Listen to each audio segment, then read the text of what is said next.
Assalamualaikum warahmatullahi wabarakatuh. Kembali lagi kita dalam belajar mempelajari Al-Quran. Nah kawan-kawan semua, sekarang kita akan belajar yaitu tentang tajwid, tentang pembahasan mad-mad yang ada di dalam Al-Quran. Nah telah kita bahas di video sebelumnya tentang mad-mad yang lain, baik mad tabi'i, dan juga telah kita bahas tentang mad wajib muttasil dan mad jaiz munfasil, telah kita bahas di video sebelumnya. Nah sekarang kita menuju ke pembahagian yang ketujuh dari mad.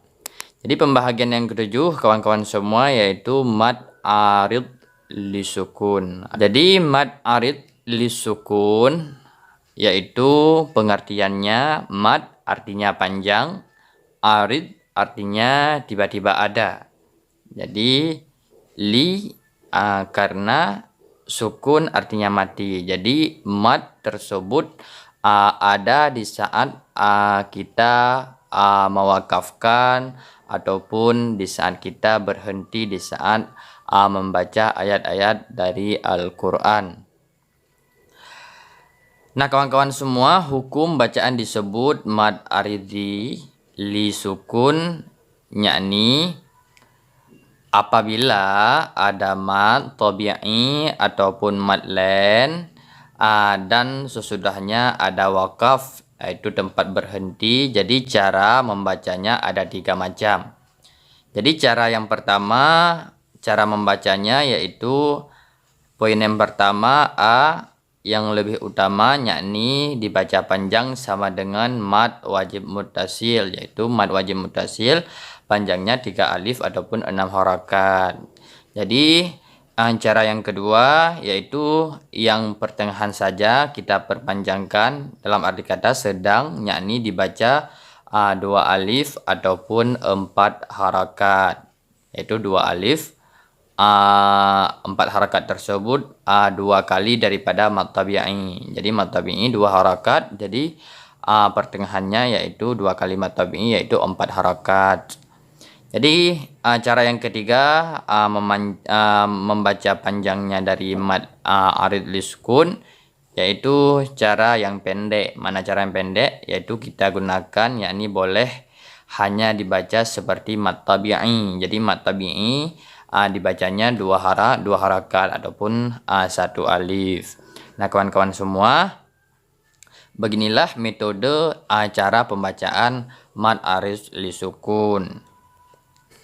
Jadi kawan-kawan semua, langsung saja kita memasuki dalam contohnya. Jadi contoh yang pertama yaitu innallaha ma'as sabirin.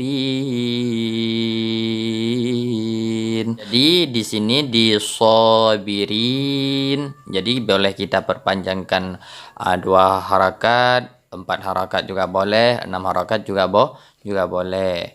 Contoh yang kedua, bighairi hisab. Ya, di sini boleh kita baca 4 harakat, 6 harakat ataupun 2 harakat boleh. Namun garis bawahi bahwa kita baca di saat wakaf. Jadi mad ini kita baca di saat wakaf. Contoh yang ketiga, syiratim mustaqim. Jadi qim kita baca panjang karena ini merupakan mad arid lisukun. Jadi tanda mad arid lisukun itu yaitu kita mewakafkan ataupun kita berhenti di mad tabi'i. Jadi ini mad tabi'i. Ya yang mati, di belakang ada huruf yang berbaris di bawah, ini mad tabi'i.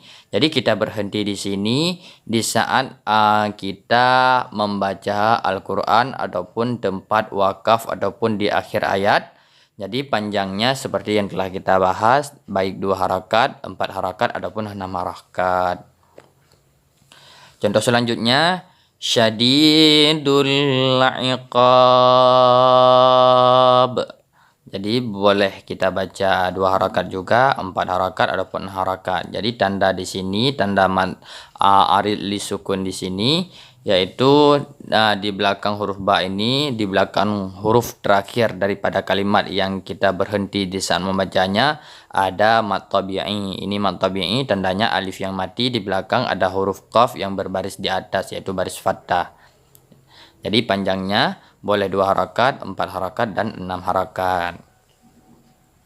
Contoh selanjutnya, wahum ya'lamuna.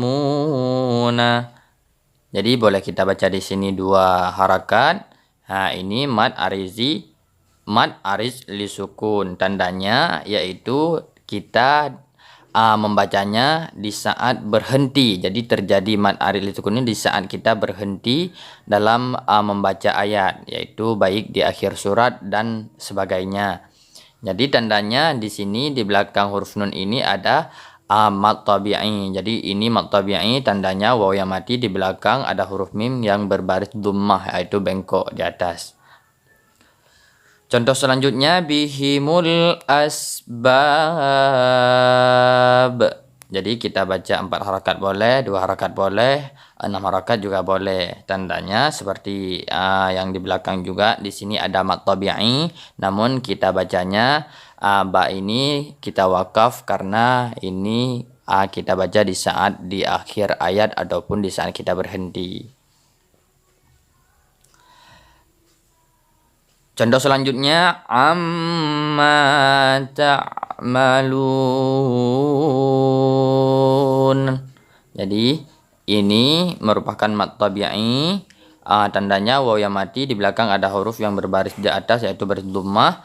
Jadi ini di saat kita mewakafkan ataupun di saat ada tata letak berhenti di dalam Al-Quran ataupun di akhir ayat. Jadi ini dinamakan dengan mad arid li sukun. Nah, jadi kita bacanya harus menyukunkan huruf nun ini, lun. Nah, jadi panjangnya 2 harakat boleh kita baca lun, 4 harakat juga boleh lun, ataupun 6 harakat lun. Nah, begitulah. Langsung kita masuki ke contoh berikutnya, minan nar. Jadi boleh kita baca 4 harakat, 2 harakat ataupun 6 harakat. Jadi tandanya di sini ada mad tabi'i yaitu alif yang mati, di belakangnya ada huruf yang berbaris fathah yaitu huruf nun. Lalu kita berhenti di saat membacanya nar. Tidak kita sambung lagi, kita berhenti di sini. Ini dinamakan dengan mad arid li sukun. Nah, kawan-kawan semua, beginilah contoh-contoh yang telah kita bahas. Mungkin masih banyak contoh-contoh yang lain. Mungkin ini sudah memadai untuk kita semua. Nah, beginilah tata cara di saat kita membaca ataupun mengenal mad arid li sukun. Dalam arti kata, mad yang panjang tersebut secara tiba-tiba karena ada wakaf di situ ataupun di akhir ayat, yang mana kita membacanya huruf terakhir kita sukunkan. Jadi terdapat di belakang huruf yang kita sukunkan di situ ada mad tabi'i. Jadi mad tabi'inya ada 3 huruf. Yang pertama alif, yang kedua waw, yang ketiga ya. Nah, kawan-kawan semua, mungkin hanya sekian dari kami. Jangan lupa subscribe channel ini dan tekan loncengnya supaya mudah mendapatkan video baru dan video lama tentang tata cara belajar Al-Quran. Dan bila seandainya ada kesalahan, mohon koreksi dari antum-antum sekalian. Kami akhiri, wabillahi taufiq wal hidayah. Wassalamualaikum warahmatullahi wabarakatuh.